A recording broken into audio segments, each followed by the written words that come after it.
Hey YouTube, I'm Tamara Cockrell. I'm an attorney mediator that's been working people in divorce for nearly 20 years. So I'm here to help you have a better marriage.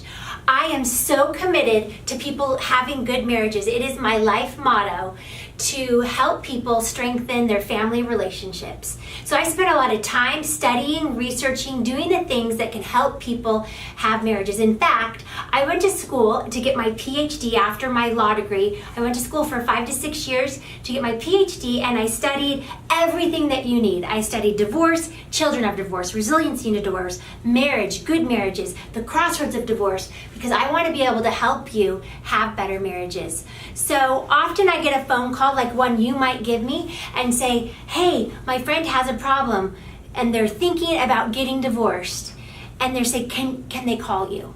And so I always was, sure, give them a call. So I hear all of these horrible stories on the phone, and I hear them actually every day when I go to work and mediate, because marriages have a lot of hard things that happen. So I hear stories about adultery, I hear pornography, addictions, drugs, temper tantrums. I mean, I've heard the gamut of what can make a marriage go wrong. And when I get the person on the phone, I tell them, I say, listen, don't give up yet, because marriages are worth fighting for.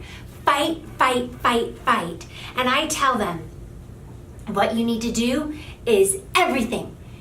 Sell your house if you need to. Get rid of your computer. Move somewhere else. Anything that you think might help the marriage, you do it. You try everything until you're exhausted. And when you're in crisis mode, you are exhausted. But it's like running a marathon, and it's like you're just right here. You've got like 2 miles to the end of this crisis. Like, push through the finish line. Run, run, run, run. You can do it. You can do it. Because sometimes you make decisions that are really important about your marriage when you are just thrashed. And so what happens is you'll call your mom, and you'll call your sister, and you call your best friend, and you'll tell them all about the horror story of your marriage. And here's what the problem is. The more people you tell, it just snowballs. And I tell people, don't tell anybody about the conflict if you can help it, because you can throw the first snowball, but you can't stop the snowball fight. And that's the problem, because you might be able to heal, and you might be able to make your marriage better, and you and your spouse, you'll be connected again and you'll forgive each other. But your support group that you told will have a very difficult time forgiving your spouse. And then it strains your relationship with those people, and that's why it's so difficult. If you need help, and a lot of people do, I suggest getting professional help. Go to counseling, get a counselor to help you through these things, because they don't care if you get together or not. They're not in your social circle. And so they really are a good resource for you when you are going through a crisis. I've talked to so many people, and the studies show a lot of people have regret. If they could go back in time, they would try harder. They would stay married. They would keep the kids cohesive. Because if you have a high conflict divorce, that is the worst thing that can happen. And so high conflict marriages yield high conflict divorce. That's why we want to try to do whatever healing is possible. And as you try to heal inside of your marriage, then you will be able to, even if you decide, I've tried everything, Tamara, I'm exhausted, I've been trying for 5 years, I can't do it anymore.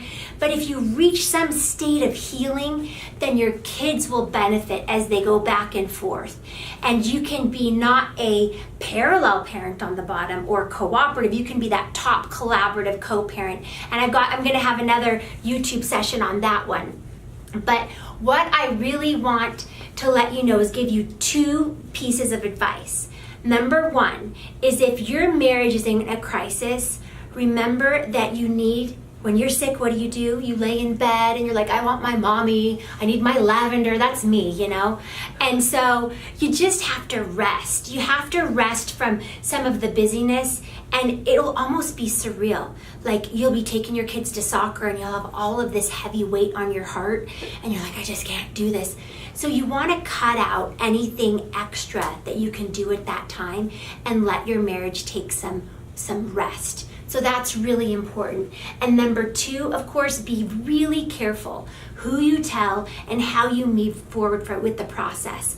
Because I heard one call that I got, the woman screamed and yelled and carried on when she found out about her husband having an affair, and all of the kids heard it, woke everybody up, and it was a crisis for everyone. And it's very difficult to mend from those type of large crises. So anything we can do to shield our children from the crisis is better for the kids in the long term. And you want to be thinking about your kids, you want to be thinking about yourselves, and I have awesome news for you.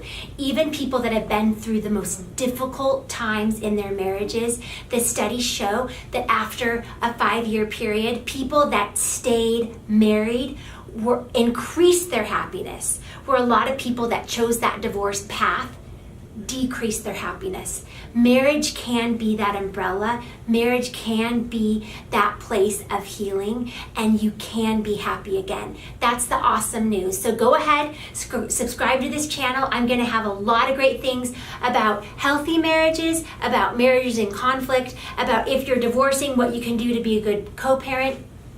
And we are going to have an awesome time together. See you next week.